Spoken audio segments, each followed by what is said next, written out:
This episode of What the Tech is brought to you by Braintree Payments. Mobile app development can be complex, but integrating your payments no longer has to be. With Braintree, your business can accept nearly every type of payment from any device with just one integration. Learn more at braintreepayments.com/whatthetech. And by Harry's, for guys like you who want a great shave experience at a fraction of what you're paying. Go to harrys.com and get $5 off your first purchase by entering the code WhatTheTech when you check out. What the Tech?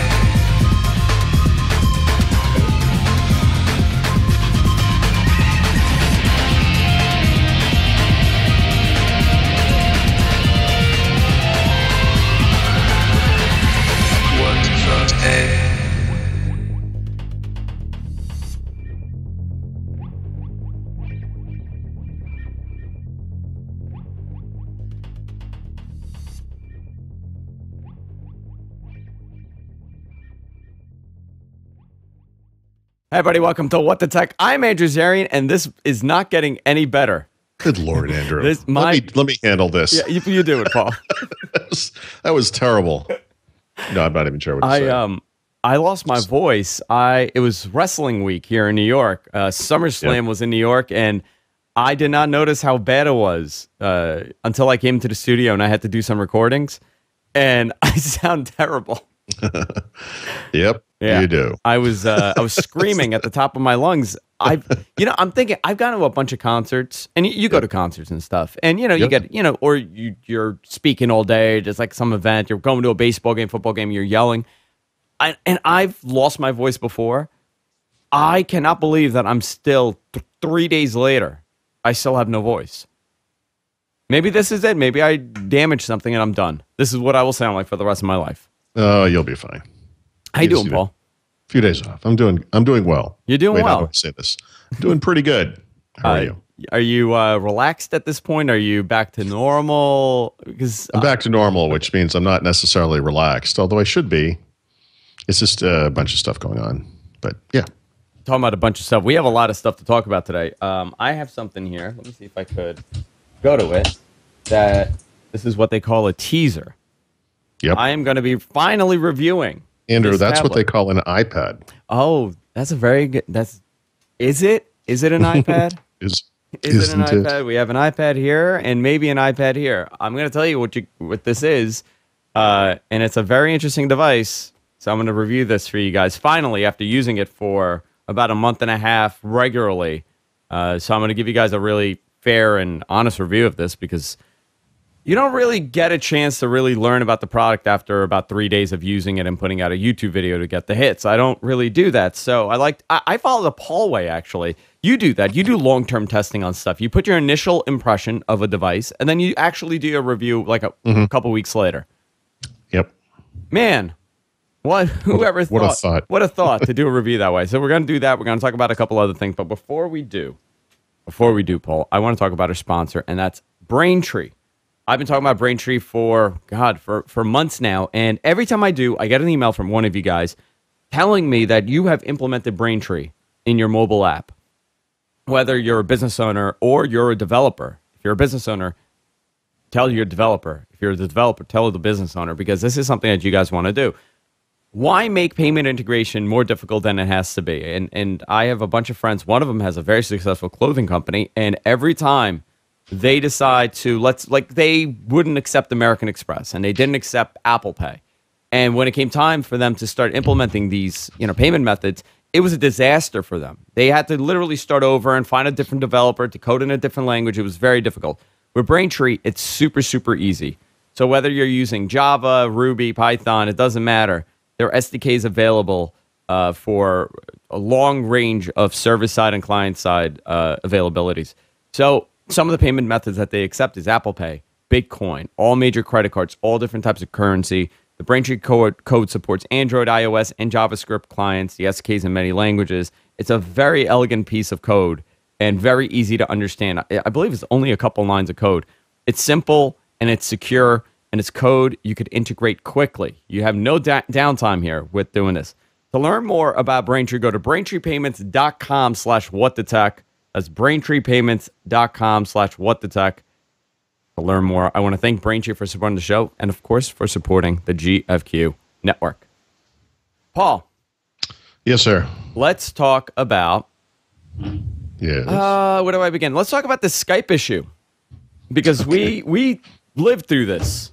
Oh, I think we pioneered it. Yeah. You know? Yes. We you know what's possible? We are probably one of the first ones to discover it. Yeah, I mean, it's funny, right? Yeah, sure. Right, because you are a part of the insider program. I've blown away so many builds of Windows 10 because of this without understanding what was causing the problem. You know, and you may recall at different points I thought I had the solution, and you know, I thought it was Skylake at first because all the computers I was having the problems on were Skylake. I switched to a 3-gen-old processor, same exact problem. Yeah. I did not. For some reason, I never tied it to the anniversary update, but that's... You know, I'm embarrassed to say I didn't tie it either. And it was to the point that Paul and I actually, on my wall, in my office, we had like that map, like that conspiracy map going with pictures of processors and Microsoft and build numbers, and we're trying to map this out, and we totally failed at it. And Skype has not been working properly for, I guess, since the time that this came out. And it was very inconsistent in the fact that you would install Anniversary Update, and it would work sometimes, and then it would stop working. Right. What is the exact problem? To kind of explain this to everybody, because what is the exact problem? Yeah, because everybody is affected by this. If you have a current webcam that uses H.264 or does it on board, you will experience a problem if you're using Skype. And not just Skype, right? Skype, it's other applications that use this kind of encoding. It's basically the there was a problem with Skype in particular, having issues, and Microsoft basically just turned off support for a codec, right, for MPEG 4 H.264 codecs, right? Yeah. Just turn it off. Right? And it means they're only allowed to use, what's the other one called? The other kind of encoding. They killed MPEG. Well, they killed MPEG 4, but they are allowing something like Y2Y or YUY2 or whatever. Yeah. That causes Skype to freeze. Yeah. They never... YU. I think they never... I mean, it's amazing that this impacts a Microsoft program, and this somehow was never figured out. Like, nobody ever figured this out. And again, it's not just Skype. Like, I guess a guy from the Windows camera team actually started talking about it in an online support thread, but Skype is the one where people really notice it. I've had this problem with my podcast, multiple machines. You'll recall the shows where I've had to we've had shows where we didn't have video. No, nothing. Because video would freeze. We couldn't force it down to 720p. We remember in the beginning we thought, well, it always happened at the switch over to 1080p, and so of course we tied it to that event for some reason. Yeah, and it makes sense because that's when the device starts doing the encoding on the device. Okay. Yeah. When it goes to 1080. Yeah. So I sort of through trial and error and lots of error figured out my own workaround, which was simply when you install Windows 10 anew, which I do all the time, you just never install the Logitech software. I should say too, we never really said this. This impacts the Logitech C920, right? That's the correct name of that? Yeah. It's the one I use. It's the one virtually everyone uses. It's the classic. It's the highest quality, the best value webcam today, 1080p. And they they broke it. So anyway, my workaround was never install the Logitech software, which seems innocuous enough. Okay, so here's my issue with that. Mm-hmm. What is the software? I don't think it's the software doing anything. I think it's anniversary update. Like the software is not changing anything. Except that every time I install the software, that's when I have the problem. So here's what people do, right? You're using Windows 10. It doesn't matter what version of it is, right? You have this Logitech camera plugged into it. You install Windows 10. Windows 10 recognizes the camera, doesn't say anything about it. It just works, and you get about your day. You install other applications. Things happen. Days go by, whatever, and then one day you get a little pop-up notification. It's in Action Center, and it says, "Hey, you should finish installing your software." It's the type of thing you would see for mice back in the day if you had a Microsoft mouse, although we don't see that anymore. Keyboards, and you see it for this camera. And, it's the Logitech software doesn't really seem to do much. You can go in and tweak things like, the white levels and the brightness and the color cast, and you can reverse the video and that kind of stuff. But I think that stuff, actually I should just go look and I can tell you, but I think the basics are all kind of in there. Like, I think it just does it. So when I go to webcam settings, I actually do get the Logitech software. So the Logitech software is automatically installed. It's just that at some point it wants to do the thing where it says, "Hey, we should check for a new version." And I just say no, even though if you own one of these cameras, you know the drill. Like, you say, check for a new version. It says no new version has been found. And then nothing ever happens ever again, ever, except the camera stops working. So all I'm saying is Raphael has figured out a fix, and he's a genius in this way. He really is. No, seriously. Yeah, he's a savant when it comes to this. And I wish I could get this exactly right, but he had said something on Twitter like, look, every time they make a change like this, you can find it, and he did. And you change the setting in the registry in this case, and it fixes the problem. So I guess what I'm saying is, I have never had this problem since I stopped explicitly installing the Logitech software. Right now, I'm using it on an anniversary update machine that was on RTM, that is now on an Insider build.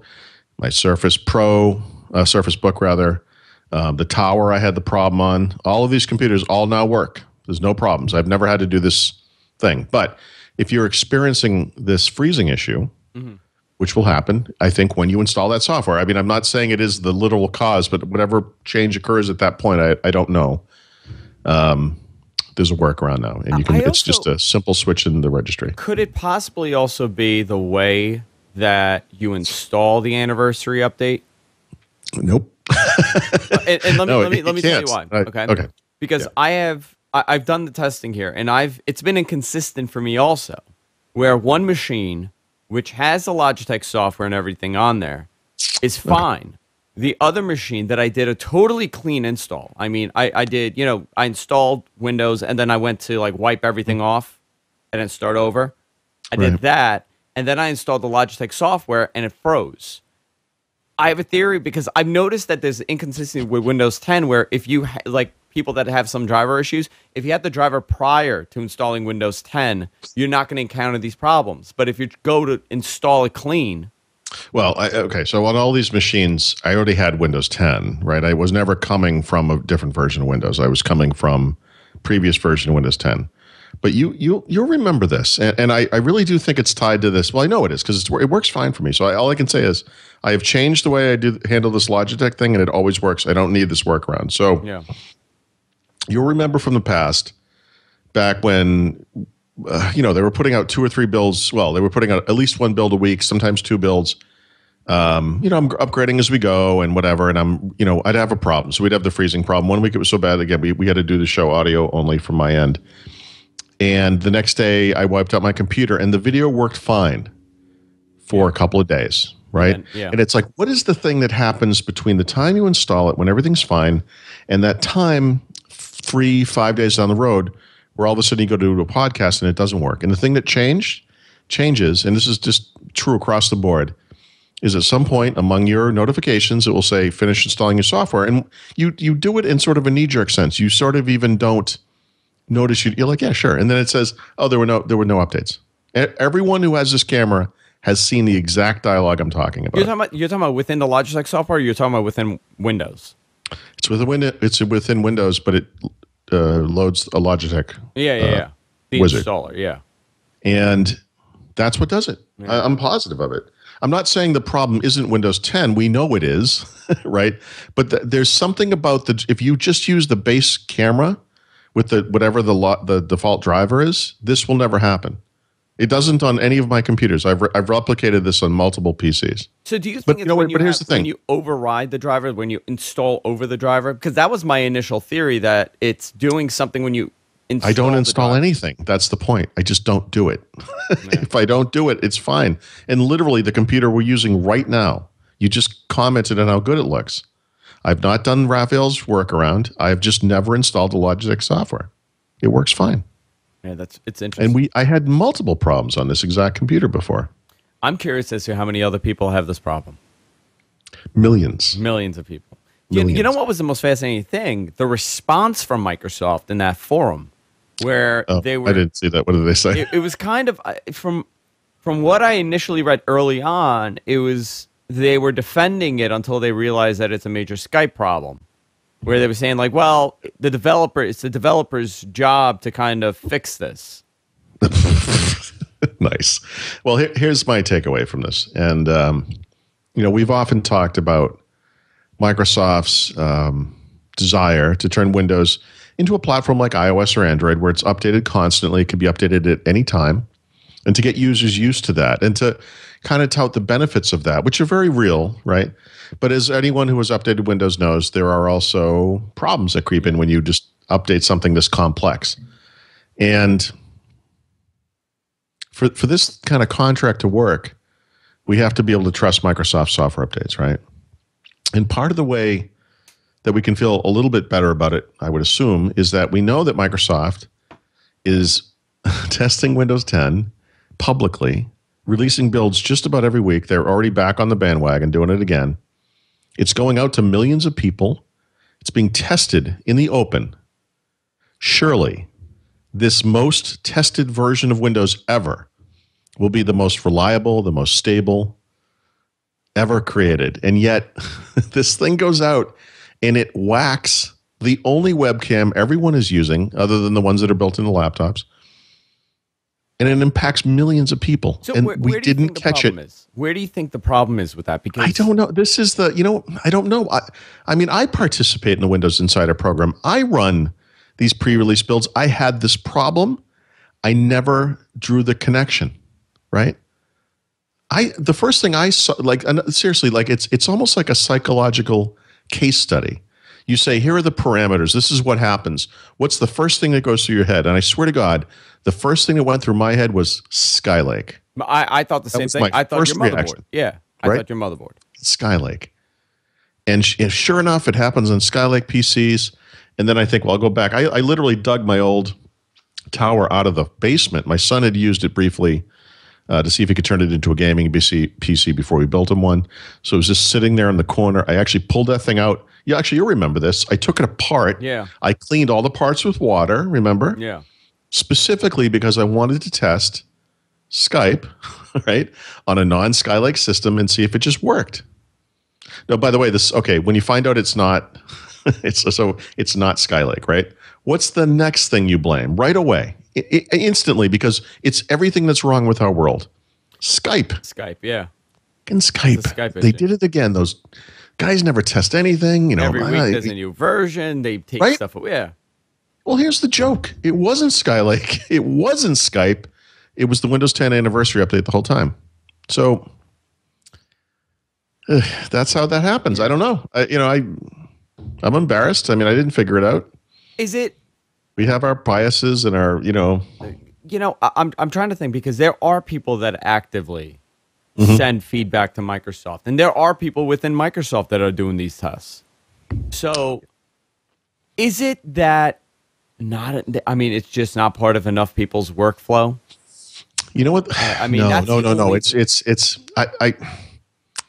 No, I think I can't speak for everybody. I mean, I think a lot of people maybe succumb to the same line of thinking I went down. I think, if you look back at the original point of them killing support for this very popular codec, they were literally trying to solve a problem. It's like, hey, I've got really bad tinnitus, so I'm going to grab a knife and cut my ear off. It's like, it doesn't really solve the problem, Well, and you're absolutely right. Go ahead. Sorry. No, I think a lot of us fall into this thing. From Microsoft's perspective, it's very easy to get lulled by the fact that they have racks and racks of computers of different configurations, running every build, running all these automated tests. They catch so much stuff. They get all this telemetry back from the millions of people in the Insider program.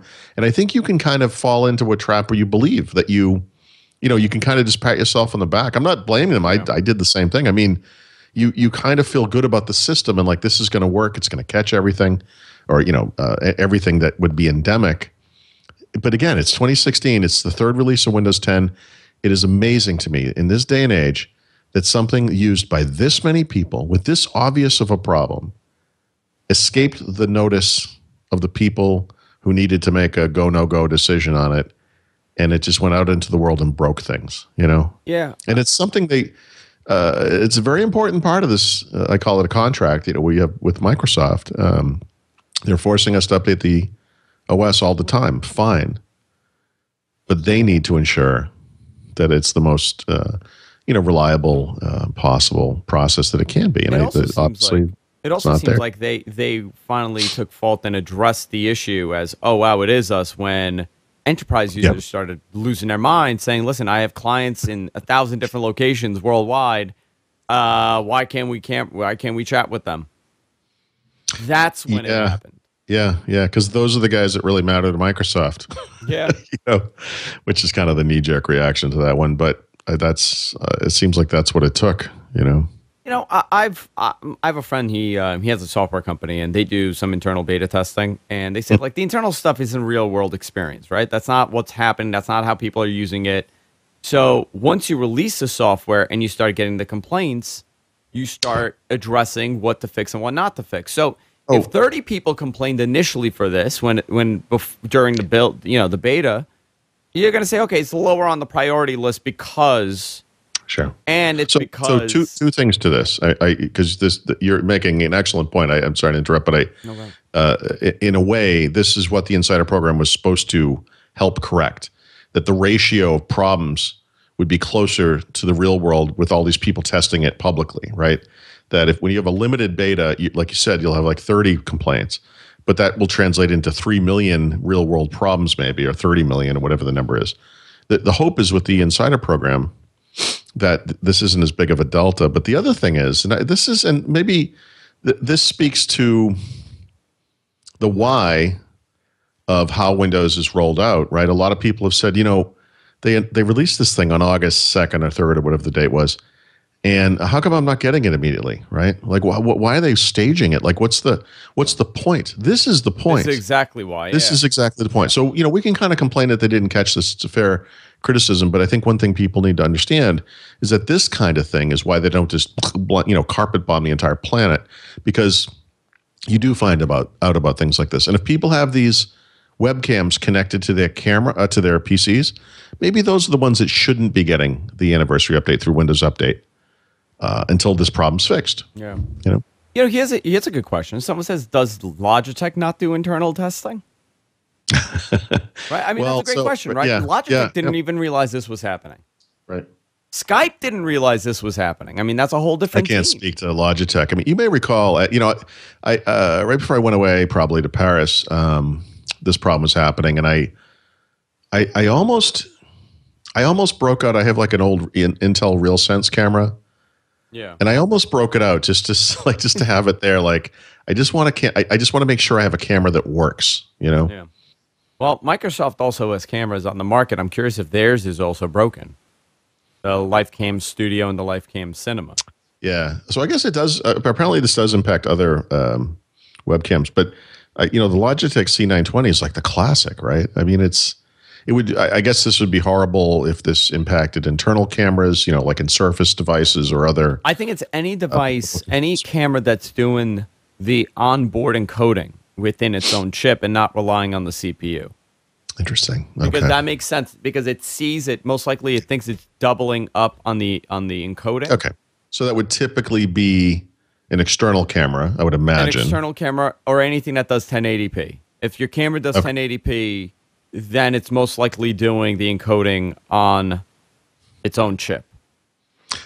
I honestly, I think this is more psychology or psychiatry than it is process. I think It's always psychiatry. no, seriously, like I really, it may not be exactly what I went through, but I think when people have problems with Skype, they blame Skype and they stop thinking about, oh, I'm running it on the anniversary edition this time. That was the one thing that was different. Yeah. You know, to them, it's like Windows 7. And, you know, again, this is partially Microsoft's messaging issue, but you have so many problems with Skype, you just blame Skype. Yeah. It's very I had so interesting. many problems with Skylake. I blame Skylake. But this is a great example, and the reason why, you know, people are saying, why are you dedicating so much time to this? Most likely, but it has to do with the fact that Windows has taken a very different approach. Microsoft's taken a very different approach with Windows, and with this public beta test, essentially, where a ton of people are using it, things are still slipping through, and this may be a awakening for Microsoft to say, oh, wait a minute. We got to figure this out. Right. It's not all about the insider program and finding it. Things are going to slip. And what if it's a major thing? Yeah. You know, new chipsets come out. I mean, it's. Yep. I don't know what to say. I mean, all I can do is I've already said everything I need to say. But I mean, when I think back to the way that I responded to this problem, it seems to me that it wasn't completely irrational, that others might have done something similar. And it's still amazing. I mean, look, if there's a problem with Skype and the anniversary update, you have to fix it. Right? Yeah. It doesn't matter where the fault lies. So in some ways it is, of course, inexcusable, but hopefully this will be a learning moment for everybody. Yeah. This doesn't happen. Yeah, it's crazy. Yeah. Guys, I want to take a moment and talk about our sponsor, and that's Harry's. Paul, I got really jealous that you got this new razor. Okay? I've been using it. I sent Harry's an email, and I said, hey, what's the deal here? Right. Why did Paul get one and I didn't? And they immediately sent one over, I mean, literally like the next day. And I have to tell you, this thing is pretty cool. I just got it today. So for people who want to see what this is, actually, I could do this. Here we go. Look at that. So here, this is their new handle. I'm losing my voice. I don't know the new handle. Yeah, look, it's a rubber grip handle. Yeah. This is the new Harry's razor here. How is it? I have yet to use it to shave. I mean, how does it feel? It feels great, actually. I mean, it's. I just like I have it's kind of like an army green. I don't even know what series it is, Winston or something. You know what's awesome about it? It's really, I mean, the craftsmanship on these things are really good, and they sent like a bunch of blades, and they sent the cream and everything, and extra ones, which is really awesome. But the fact, like, I don't shave that often. You know, I just clean up. Later, I could squeeze at a beard right now if I strained my face hard enough. See, I don't shave that often, so for me, I was using these cheapo disposables, and they were fine until I started realizing, I'm like, they're getting way cheaper than they used to be. So when Harry's, came on board and they started sending me these razors, I'm like, you know what? I'm going to try them out. And it was night and day. These things last forever on top of it. It's just $2 a blade, if you do the math, compared to, $4 a blade if you're buying these, multiple blade razors. They're high quality blades.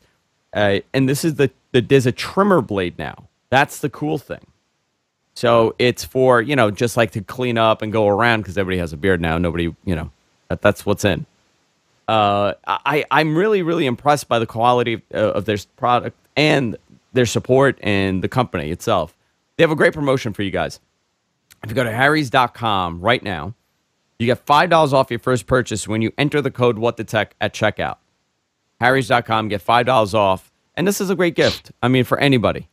Seriously, I have one. I gave one to my dad. You have one, Paul. Have you bought somebody a Harry's razor yet? No, actually, I haven't. But I mean, I use it every day. Yeah. I really like it. Great company, great people. Try it out. Get someone a gift. Harrys.com. My voice is gone. Harrys.com. Use the offer code WhatTheTech at checkout and get $5 off. Great people. Also, here's what they do. The Harry's 5-blade razor includes the flex hinge, the trimmer blade, the lubricating strip, and the textured handle. So because I shave in the shower, so this is perfect. I'm not gonna have a razor flying all over the place. Quality is always 100% guarantee. If you don't love your shave, Harry's will refund your money back fully. Harry's.com. Use the code WhatTheTech at checkout. I love these guys, actually. I'm so glad they sent me the new one. Perfect. Paul. Yes. So, do you want to talk about this product now? This tablet I have here? Sure. So this iPad that you have right now? That I have here. So, about a month and a half ago, I was sent the Teclast X98 Plus II. So I opened this thing up, and I was a little iffy initially. It's both Android and Windows 10. It's very inexpensive compared to what else is on the market. So if you're comparing this to an iPad, you are spending way less, and you're getting a lot more in the sense of specs, those bonuses, those extras. So I said, you know what? Let me use this long term. It's very difficult to do a full-fledged review when you get something like this in a matter of a week. So I like to take my time, and I actually like to use the product. So I'll give you the specs on this, and you tell me what you think, Paul. So it does Windows. It's a 9.7-inch display. It's the same display as the iPad Air and the iPad Air 2. Same exact display. So what is it? 2048 by 1536. 36. Yeah. It's a Retina display. It has Cherry Trail, Intel Cherry Trail Z83, I think, what is it? Z8300? Yeah. Z8300. It's a 64-bit quad-core processor, 1.4 gigahertz. It has 4 gigs of RAM. So the specs sound great. And I would say that is not enough for you to determine if this is what you want. But what is really cool is that you have Windows 10 and Android on it.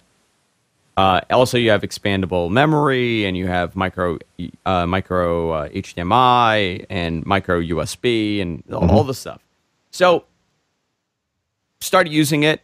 It's pretty cool. And then I realized it's actually really good because the battery, I was shocked to see the battery life. I initially, when I wrote this review, I said, the battery life's probably not going to be that great.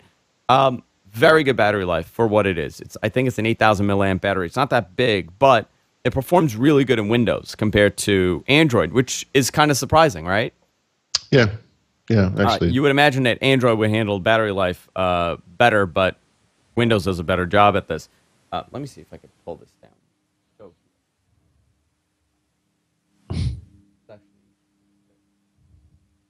There we go. So I'm in Android right now, and it has, it's typical Android stuff. You could, install your apps and everything. So this is how you switch. It's kind of funky how it's done, but this is how you switch to Windows.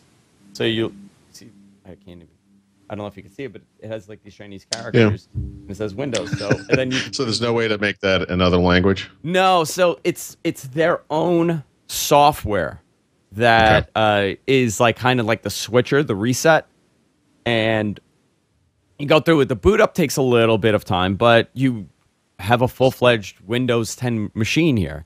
I hooked it up to my Bluetooth because I have an adapter to go from the micro USB to the main USB, and I hooked it up to my keyboard and mouse, and I was just clicking around like using Windows, and it was perfectly fine.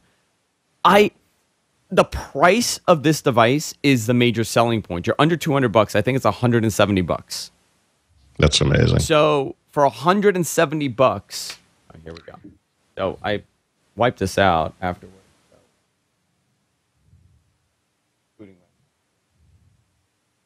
Here we go. Here, we're in Windows now. It's the touch display is perfectly fine. It works great.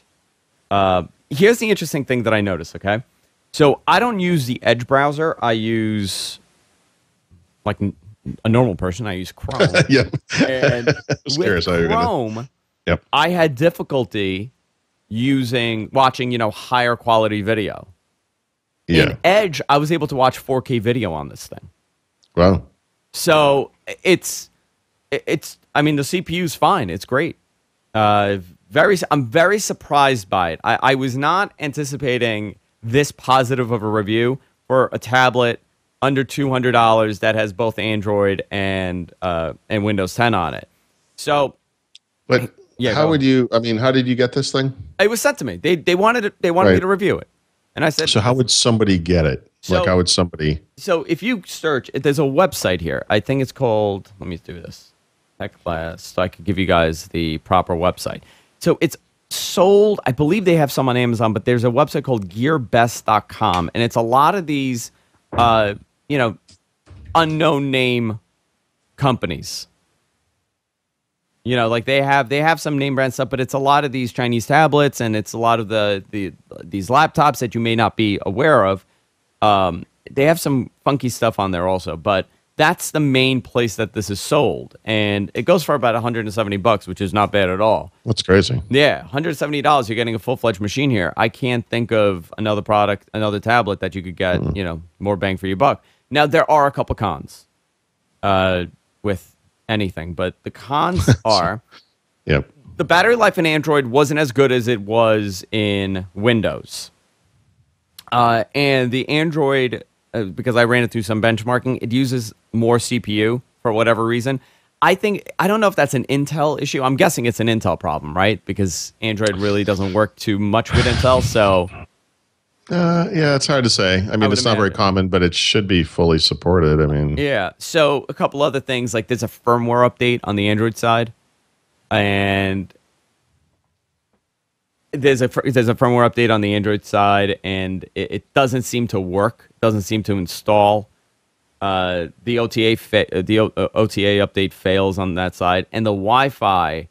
I had some issues with the Wi-Fi, but on the Windows side, it was better, surprisingly. So it seemed, and that's what you're buying. I mean, if you want a full-fledged computer, you got a full-fledged computer. It's also available on Amazon, so if you guys want it, it's there. I was very surprised at the quality. Now, you are getting, if you're paying under $200, $170, and that's all you want to spend, I think it's great. If you compare it to an iPad, I'm not really going to compare it to an iPad or a Surface. Somebody asked me last week, how does this compare to a Surface? Yeah. I said, you can't really compare it to a Surface because a Surface is what, like $500-$600 if you compare it. More. More. I mean, more, yeah. The other thing I liked was the expandable memory, up to 128 gigs. You could put in an SD, micro SD in here. So I have to tell you, if you are in the market for a lower end tablet, you might want to consider this. That's my review of this device. People were, I was very concerned at the quality, how good this thing was going to be, and very surprised. The cameras are not so great on it, but that's with, the $170 tablet. It's not going to be the best camera in the world. So, Paul, would you, here's the thing. I have a question for you. Mm-hmm. Who do you think a device like this would be good for? It's like any dual booting situation. It's, for people who are kind of on the fence, I don't think there's a big compelling case for pure tablets running Windows 10, but it's basically an Android tablet, and you do have that ability to go into Windows 10 and get that stuff if you want it. Yeah. So there's certainly benefit to it. It's just a question of, how much utility. I mean, it makes more sense than a pure Windows tablet. Yeah, I'm trying to see who. Listen, if you have a budget and you want a tablet, you have Android and Windows, right? Because you could install the old stuff on there and all the new stuff on there from Android and from Windows, if whatever's on with the applications. But I don't know if there is a need to have a dual boot concept. I don't know how well that works. Listen, it's a perk, right? That you could do Windows and that on there, but I found it interesting. If you want to install Anniversary Update, it's a little out there. You can't just do it. You got to put in a USB and do it via USB stick. Yeah. Yeah. And I'm holding off on it. There are forums. There is a couple of websites out there that kind of review these type of tablets that are on the market, and they create their own ROMs and they tell you how to install stuff you want. So if that's what you want to do, there's plenty of resources out there, and there's a lot of people that are using it. So I thought it was cool. I thought it was an interesting device. No, it's beautiful. Yeah. I mean, I think one of the coolest things about it is a lot of people who are on kind of the Windows, or I guess the Android side of the fence as well, as much as they may or may not like Apple or whatever. I mean, it's like you got to like that kind of industrial style that they have, and this is a nice opportunity to have that, but with the OS you prefer. With the OS you prefer, yeah. And there's a whole bunch of them. I mean, the box that you were talking about, that little PC, right? Last week we were discussing. Yeah, the Wintel. Yeah, I guess. but that's the same thing, right? It's a very inexpensive Chinese company that's on the market right now. I got a lot of emails about that kind of device, and a lot of people were saying that they would use it as a Roku. I was more surprised that people wanted to do that. That they wanted to use it as, you know, like a media player in their living room rather than use it as a computer. Yep. Very interesting. Paul, talking about Android. 7 is out. I heard that. Yeah. Does anybody have it? Yes, I do. You do? If you have a Nexus device, yeah, so a modern one, yeah, what do you think absolutely. Of it? It's great. I mean, it's sort of like iOS in the sense that the big stuff happened a couple of releases ago, and now they're fine tuning it. And so, I think in the case of Android, you know, you and I both have had sort of something between ambivalence and outright hatred of Android, depending on the version. And over the past couple of versions, it's actually gotten pretty good. And so, I think Android M in particular was just a nice refined release. And this one, they're refining on top of that again. And so you get a bunch of nice multitasking improvements. You get improvements to features that debuted in Android M, like the doze feature, which saves battery life. And now it will actually put everything into a low power mode on compatible phones when you put the device in your pocket. So it can sense that you're moving around but not using it. It actually, you know, shuts down a little harder. And I think, you know, stuff like that's cool. So I guess the big deal, though, is for most people, it's not like a huge release, but that's nice because they've kind of gotten some things right. They're refining it.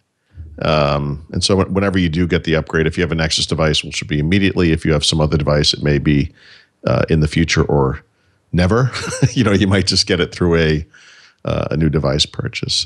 So a couple of the big features here is the split view, the multi-window view. Yeah. I have that on my Samsung, but that's not built into Android. That's it, right. That's a Samsung feature. That's the cooked ROM that they're doing that incorporated that. Now it's involved. You know, now it's in.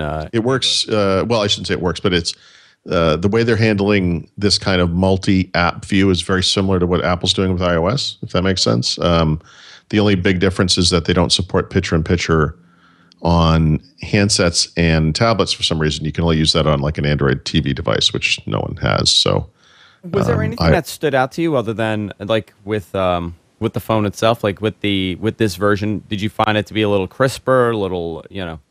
No, I think that like I said, the big stuff happened in M, and so this is just more of a refinement. I mean, there's some nice changes like to quick settings and notifications, which are kind of noticeable. Once you figure out the multitasking stuff, it's really nice, but it's not like it's not an amazing, new experience. But for example, one of the things that once you figure it out and use it, you just can never go back is the ability to switch instantly back and forth between two apps. And so in other words, you run, I don't know, whatever those two apps might be, you're reading a web page and you're taking notes, or you're, listening to music and you're doing something else. You just double tap on the square button in the Android toolbar, which is I think called Overview. And when you double tap it now, it switches between the last two apps. And that's kind of cool because, well, first of all, it's really fast. And so that's really neat. You tap and boom, boom, and it goes to that one. And then tap, and you just go back and forth. It's like alt tab. Yeah. But the neat thing about it is some of the new multitasking features in Android N or Android 7 don't work with certain apps. And so, for example, like I found out the Instagram app does not support split view at all. It doesn't support any of that multitasking stuff. So there's no way to have Instagram on the screen side by side with another app. But it does. Every app works with this quick switching thing I was talking about. So you can quick switch between Instagram and any other app, and so that works with everything. So it's kind of a nice fallback as well. I do find it interesting, like the doze feature. Mm-hmm. That is something that will probably be the most useful for people. Yeah. Because the battery, the problem is with these devices, there's only so much battery technology that's available to put into the consumer's hands. That's affordable. So the trick will now be dumbing, slowing down the software a little bit and figuring out how to manipulate the software. Yeah, and it's kind of it's a nice gift, if you already have a device and it works, and so you get this little improvement, and it's nice, but it's one of those goofy things too where it's kind of hard to call it out. Some people will say, "Oh, the Android 7 has made my Nexus 9 usable or something." That's not been my experience at all. But is that what they were saying? Are people? Yeah, because the Nexus 9 was garbage. It's such a terrible tablet, but the performance was always terrible. And it's sort of like the Xbox One updates. It's a little less bad, but it's still, not where it should be. If we're on the topic of battery life, I had a big problem for like a month, and I couldn't figure out what the problem was. Verizon did something to their cloud software. It's like their Verizon Cloud Update. So it puts your stuff on the cloud. Their cloud servers. So like an idiot, I had enabled it for my contacts and my contacts only. I didn't want to upload my photos and documents and stuff like that. So all of a sudden, just one day, my battery, if I left the house and my phone is hot, it was just running super hot. For like a couple of weeks, it was just getting worse and worse and worse. And finally, I said, let me figure out what this is. I looked at my battery consumption, and 65% of my battery is being used by Verizon Cloud. And I look at the activity. Verizon Cloud? Yeah, Verizon Cloud. That's a cloud backup software. God. It would not, and you can't uninstall it, by the way. You could only disable it. Right. And whatever the update did, it kept it on always in the background. Right. And it was killing my battery, killing it. And I found this, I stumbled on this because my friend has the same exact problem on his Android phone through Verizon, where his battery something is draining it constantly. And it's this application. So if you have it, turn it off. I've never, like an idiot, I used it once. Just as a general rule, if you have anything with the word Verizon in the app title, turn it off. Turn it off. You know what? I do use Verizon Messenger because you can install it on Windows and on the Mac, so I get all my text messages through the Verizon app on my computer. That's the only reason. And you don't have to have your phone on. It just. I don't know. For AT&T, the only thing I don't delete is the whatever it's called now, My Wireless or My ATT. It's the thing where you go to look at your usage and all that stuff, but all their stupid utilities and family this and navigation, and I just get rid of all that stuff. I love the fact that Verizon has a navigation that you pay like $20 a month for on an Android on a phone. They have Verizon Navigate or whatever they call it, and it's like $20. It's insane. Yeah. Before we wrap up, there's another thing here. Sony to announce 2 new PlayStation 4 consoles. Yeah. You posted this yesterday on Thurrott.com. Basically, the Wall Street Journal confirming things we'd heard months ago. Yeah. If you go back and look at the chronology of this, these rumors had come up about Sony coming out with 2 new PlayStation 4 consoles, setting off this fiery debate about why this was not okay to do and how this has never happened, and you don't update consoles midstream, and the whole point of the console value proposition is that it's a steady hardware platform that you can count on over the course of X number of years. And I sort of read that stuff and I was like, no, absolutely not. And in fact, Microsoft needs to do this right now. So since then, what happened was Sony confirmed, I didn't say 2, but before E3, they said, yeah, look, we're working on a new version of the PS4. We're not going to announce it at E3. We'll talk about it later in the year. And then Microsoft, I met them before the show, but they announced at E3 that sure enough, they're doing exactly what Sony was rumored to be doing, which is coming up with new versions of the console. One would basically be the existing console in a new lower cost form factor, as the Xbox One S, which as it turns out has a few additional features, 4K video support and HDR support for games and video. Which, by the way, I'm now testing on this unbelievable 4K HDR display in my office. Oh, what do you have? It's a Samsung something. It's incredible. 55-inch monstrosity. Anyway, and then they're coming out with the Project Scorpio, which will do 4K gaming and VR as well. Yeah. Same debate. They're screwing it up. They're ruining it. They just blew. They ruined it.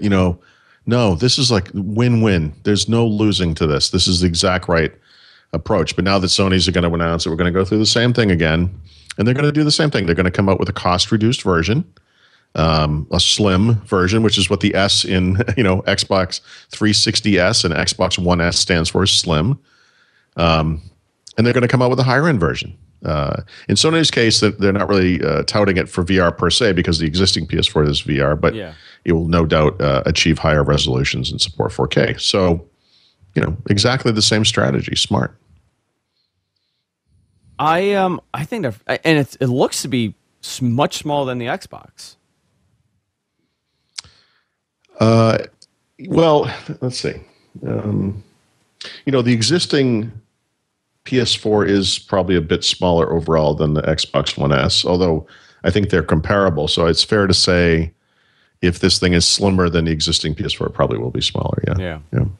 I think they're close enough. It doesn't really matter. When you look at the original Xbox One, it was way too big. And so they've solved this problem very nicely. Yeah. Yeah, absolutely. So the possible announcement will be September 7th. Sony's planned announcement will be September 7th in New York. Same day as the Apple event. Interesting. Yeah. Oh, we'll have two things to talk about that day. Yeah. Oh, boy. Great. I got to watch both companies are essentially just releasing new versions of something they already sell. And the world goes mad. I know. But by the way, if you are a Thurrott Premium subscriber, which you should be. Damn right you should be. You wrote an article about the iPhone meh. Well, yeah. I mean, and this is, it wasn't misconstrued by as many people as I thought it might be, but Apple is in the same position as Microsoft was when Windows controlled the personal computing industry. It was kind of hard to get a user base excited about something that's essentially just a lipstick on the pig version of the thing you're already selling, And it's hard when you kind of reach an apex because the only place you have to go from there is down. Yeah. And Apple, it's a different world, than it was, say, 15 years ago. Different markets, different concerns. Apple was able to grow by adding additional countries, like China, especially over time. But they've done basically what Microsoft did. Microsoft also released a bunch of Me Too products that kind of aped the original success and never really had the same level of success. Apple did the same thing. And now they're in a position where this every other year thing where they release a major release then a minor release isn't really working out. And they've padded it out a little bit. A couple of years ago, they introduced like two phones at the same time. This past year, they released a third. And now this year, they're just going to do minor updates again. They're not going to do a major release this year. And, you could make the argument what they should be calling these things are like iPhone 6 SE and iPhone 6 SE Plus. And they probably won't because that sounds too crappy.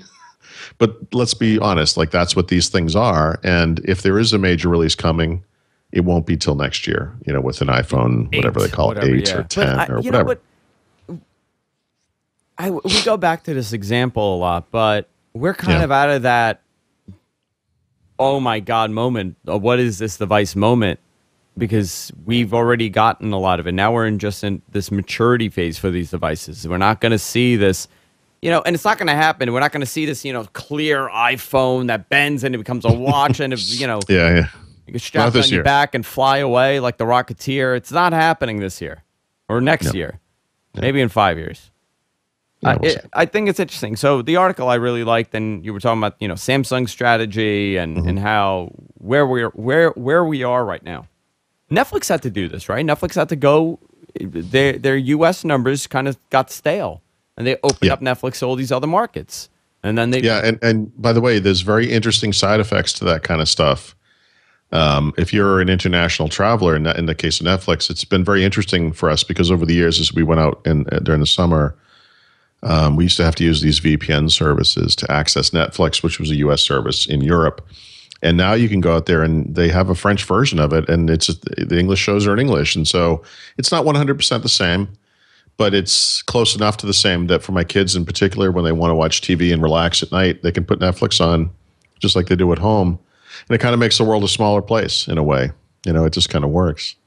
Netflix uniting the world one stream at a time. Yep. Yeah. Guys, Go to our website, gfqnetwork.com. We're approaching the end of this episode, but stay tuned. We're going to do our bonus show. If you're watching live, stay tuned. We're going to... Paul, do you have a pick this week, a throwback? We haven't done a throwback in a while. Think about it.